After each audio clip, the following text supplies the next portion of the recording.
हा युद्धभूमीचा नकाशा आहे आणि इथे लाखेचा खांब, दिष्टस्तंभ असे त्याचे नाव आहे.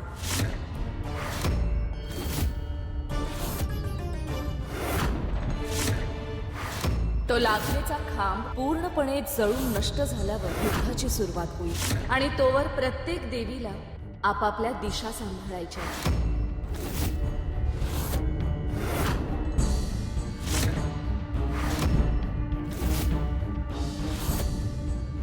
यमाई, काय झालं?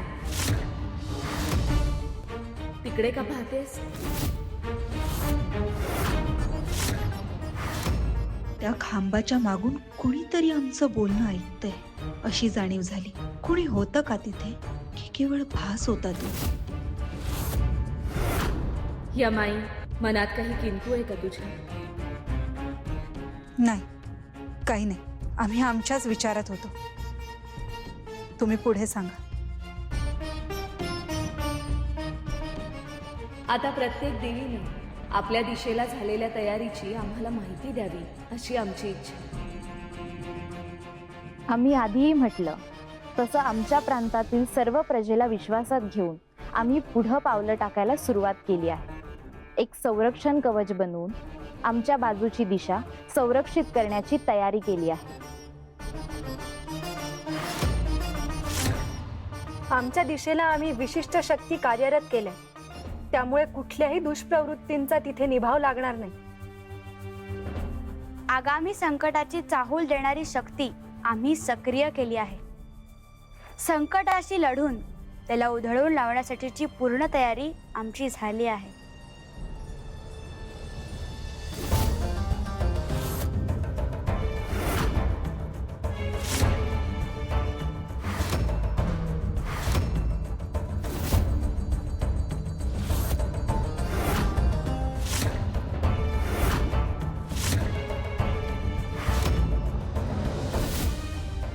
यमाई, काय झालं?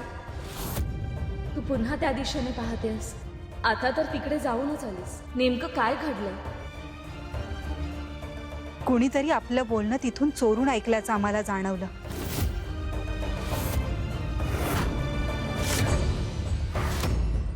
हो, खरंय. आम्हालाही तसंच जाणवलं. आपण इथे आल्यापासून आपल्यावर कुणाची तरी नजर आहे.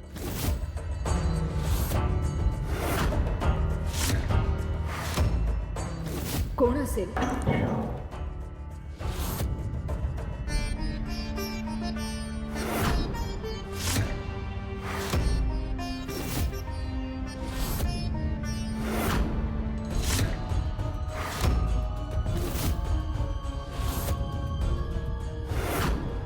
पद्मा, तू इथे? देवी, मी आत्ताच आले होते. गंगाई काकूंनी तुमच्यासाठी निरोप पाठवलाय.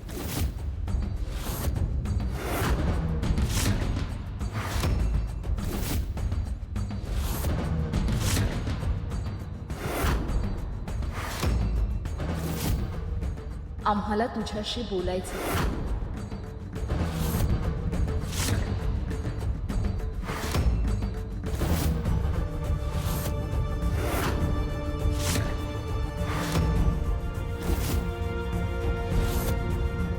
पद्मा, तू आत नक्की कशासाठी आली होतीस? आमचं बोलणं चोरून ऐकायला आली होतीस? काय गरज आहे हे असं करायची? नाही देवी, मी कशाला तुमचं बोलणं चोरून ऐकू? मी तुम्हाला म्हटलं ना, मी नुकताच काकूंचा निरोप घेऊन तिथे आले होते. पद्मा, खोटं बोलू नकोस.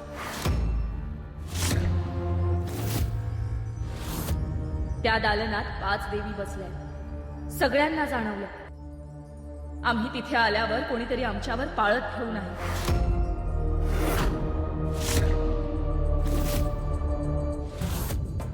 पाळत? देवी, मी सतत तुमच्या सोबत असते. युद्धात सुद्धा असणार आहे. मला ज्या वेळेला एखादी गोष्ट सांगायची वेळ येईल तेव्हा तुम्ही मला ती सांगाल, मला माहिती आहे. तरी तुम्ही मी चोरून ऐकत होते असं कसं म्हणताय? पद्मा, तू आमची योगिनी आहेस. आम्हाला तुझ्यावर प्रचंड विश्वास आहे. मात्र काही गोष्टी सांगण्याच्या आणि कळण्याच्या योग्य वेळा असतात. आदिशक्तीच्या रचनेप्रमाणे आम्ही युद्धाच्या तयारीची चर्चा करत होतो. तू सध्या आमच्या लग्नविधीची जबाबदारी घेतलीस. तू इच्छा व्यक्त केली असतीस तर आम्ही तुला स्वतः या युद्धाच्या चर्चेत सहभागी केलं असतं. असे असताना तू आमचे बोलणे चोरून ऐकले. हे आम्हाला अजिबात आवडलेलं नाही. देवी, तुम्ही माझ्यावर अविश्वास दाखवता. तू जे केले आहे ते एका प्रकारे इथे निमंत्रित पंचदेवींचा विश्वासघात आहे.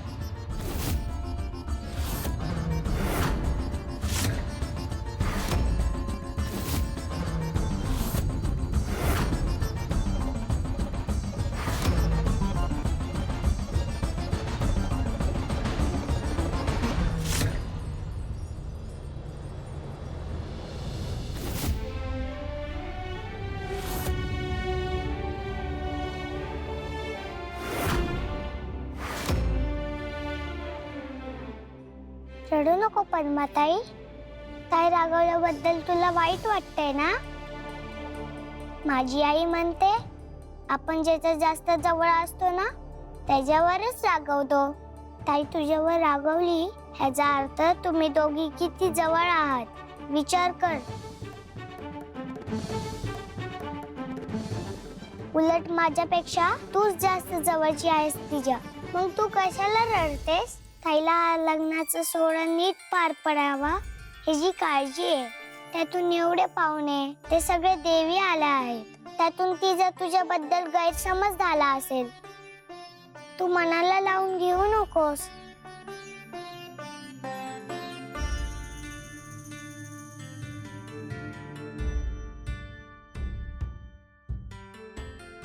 देवी, मला ओरडलं त्याचं वाईट नाही वाटत आहे ग मला. त्यांचं ओरडणं तसं माझ्या हाताला कमीच येतं.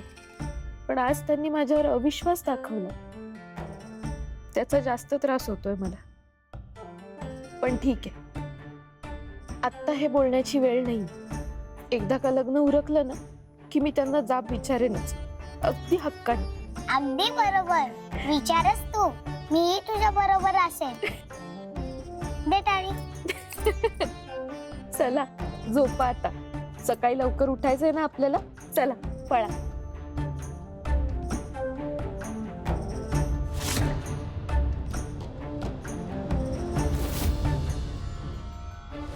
घात तो नेहमी जवळच्या माणसांकडूनच घडत असतो.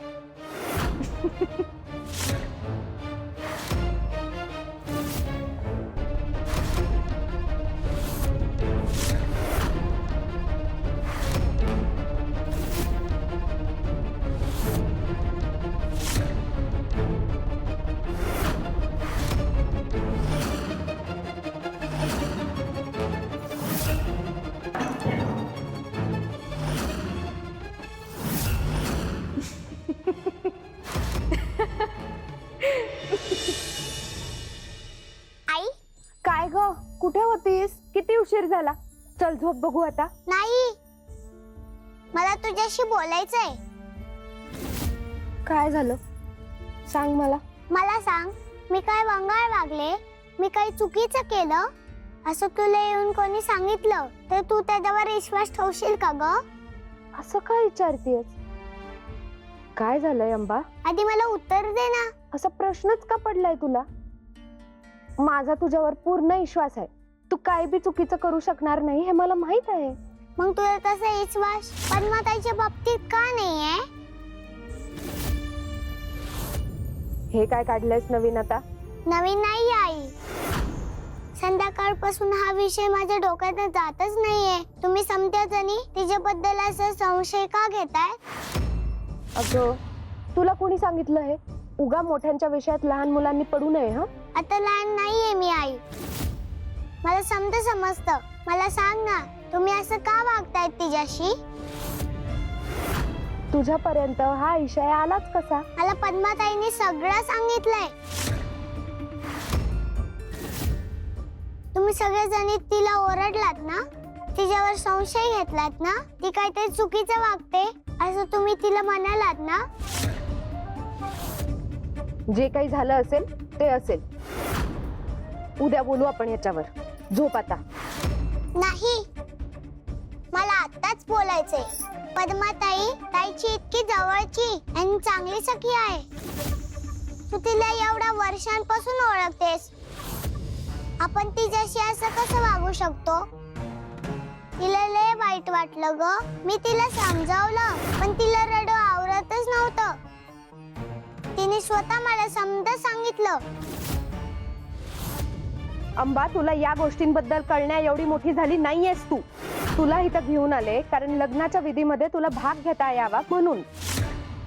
नसत्या गोष्टीत तू लक्ष घालू नकोस. तुझं तेवढं वय नाही. आणि आता शांतपणे झोप, नाहीतर तुळजापाशी तुझी तक्रार करीन मी.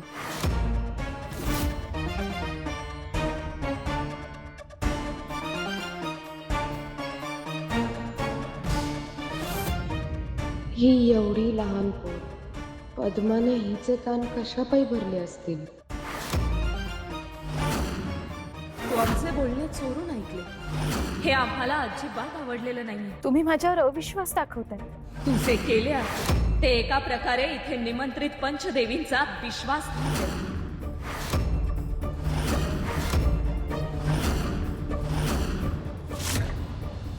शुंभा, शुंभा. काकू, मला तुझ्याशी काही बोलायचं आहे. काकू, काय झालं? आणि एवढ्या रात्री तुम्ही अजून झोपला का नाही? अगं, माझ्या लेकीच्या लग्नासाठी लई हौशीने आले होते ग. पण हे तर एवढ्या चुकीच्या गोष्टी घडतायत. मला झोप कशी लागल? काकू, काय झालं? तुम्ही एवढ्या अस्वस्थ का आहात? आणि एवढा राग कसला आलाय तुम्हाला? पद्माचा राग आलाय मला. पद्माचा? काय झालं? तिनं काय केलं? अंबा पद्माला भेटायला गेली होती. तुळजा पद्मावर चिडली आहे म्हणून अंबाला लई वाईट वाटलं ग. अगं, कोवळी पोर आहे ग ती. कोणी बी काही बी बोललं तरी तिच्या मनाला लई लागतं. हो काकू, अगदीच कोवळं वय आहे अंबाचं. तिला वाईट वाटणारच. पण आम्हाला एक कळत नाहीये काकू, पद्माचा तुम्हाला एवढा का राग आलाय? पद्माने तिच्यापाशी स्वतःचं गाऱ्हाणं मांडायची काय गरज होती? आता अंबाला असं वाटायला लागलंय की आपण पद्मावर उगाच चिडतोय, रागवतोय, तिला त्रास देतोय. मी रागवली तिला थोडी, पण मला काळजी वाटते ग. आता तिला कसं समजवायचं? काकू, बरोबर आहे तुमचं, अगदी बरोबर आहे. पद्माच्या मनात नक्की काय आहे हे आपल्यापैकी कोणालाच ठाऊक नाहीये. आणि मुळात पद्मानी हे सगळं अंबाला सांगायची काहीच गरज नव्हती. अंबा किती लहान आहे आणि तुम्ही तिची आई म्हणून तुम्हाला काळजी वाटणं स्वाभाविकच आहे. काळजी करण्याचं काही एक कारण नाहीये शुंभा.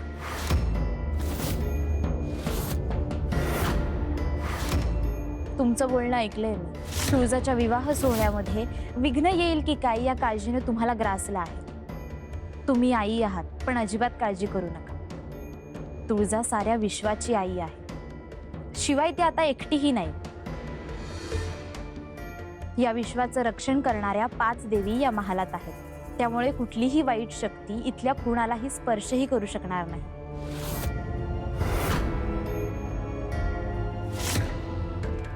देवी, नियतीच्या मनात काय आहे आम्हाला ठाऊक नाही. नियतीने दरवेळी देवींची परीक्षा घेतली. आम्हाला केवळ त्यांच्यावरती येणाऱ्या संकटांमुळे देवींची काळजी वाटते. की खरंच एखादं जर संकट त्यांच्यावरती येऊ पाहत असेल तर त्या संकटांचा शोध घेऊन त्याचा वेळीच बिमोड करण्याची अत्यावश्यकता आहे. तसं असेल तर आम्हाला काही निश्चित उपाय करावे लागेल आणि आम्ही ते करूच.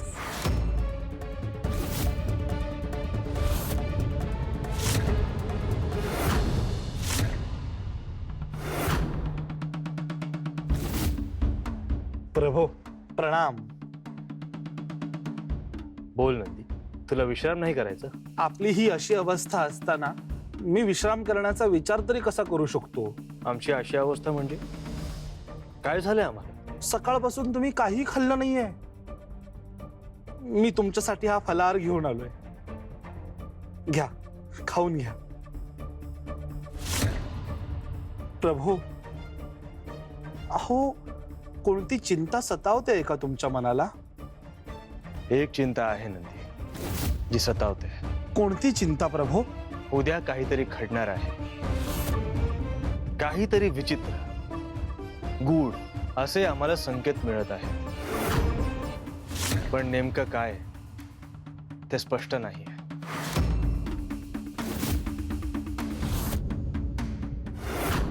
प्रभू, अहो आपण त्रैलोक्याचे स्वामी आहात. आत्ताही तुम्हाला जर तसे संकेत मिळत असतील तर निश्चितच तसंच काहीतरी घडणार असेल.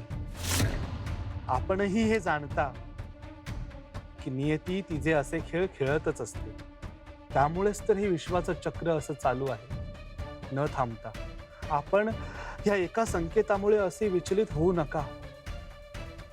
मी आपल्यासाठी फलाहार घेऊन आलोय, आपण तो कृपया ग्रहण करा.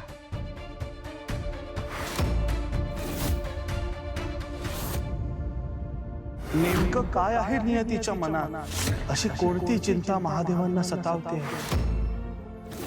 असं कोणतं संकट येऊन ठेपलंय?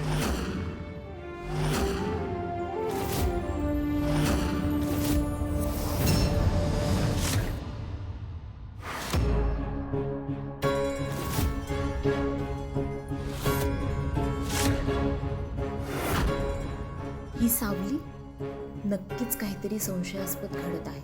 देवींच्या विवाह सोहळ्यात कोणतीही बाधा येता कामा नये. सावध राहायला हवंच.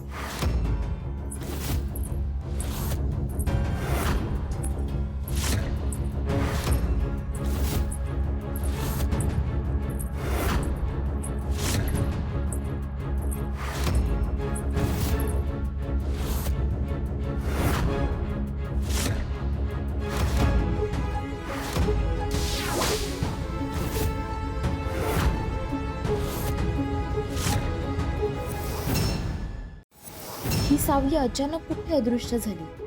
आत्ता तर डोळ्यांसमोर होती. हे नेमकं काय घडतंय?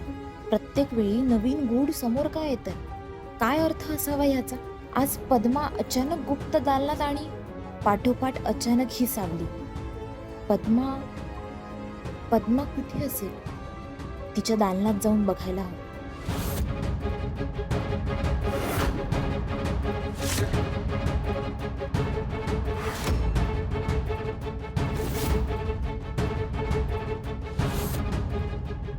ही आता इथे शांत झोपलेली दिसते. मग ती सावली, ती कोण होती? नक्की काय असेल पद्माचं गूढ? आज गुप्त दालनात चर्चा करत असतानाही असंच काहीतरी घडलं होतं. एखाद्या संकटाची चाहूल तर नसेल नाही?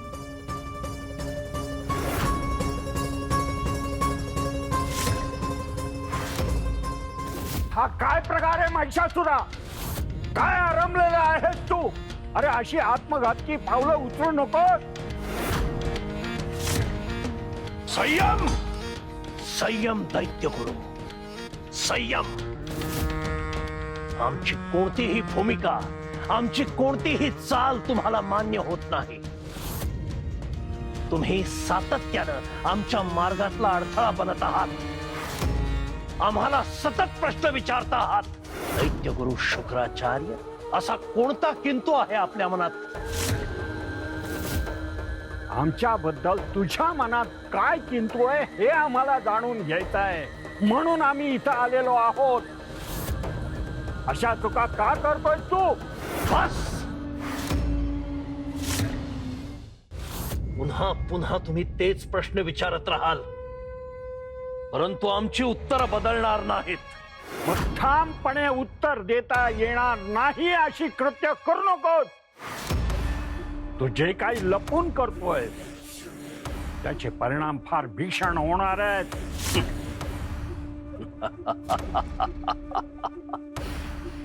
दैत्यगुरु, असुर नरेश महिषासुरा होता मी. त्रैलोक्याचे स्वामी आहोत. परिणितीच्या धास्तीने भयभीत झालो तर आम्हाला काही साध्य करता येणार नाही. तुझ्या कृत्याचे परिणाम सर्वत्र उमटत आहेत महिषासुरा. आम्ही तुला सावध करण्यासाठी आलेलो आहोत. कारण आताच आम्ही देवादिदेव महादेवांना भेटून येत आहोत. त्यांनीच आम्हाला निमंत्रित केलं होतं. महादेवानी आपल्याला भेटीसाठी बोलावलं होतं.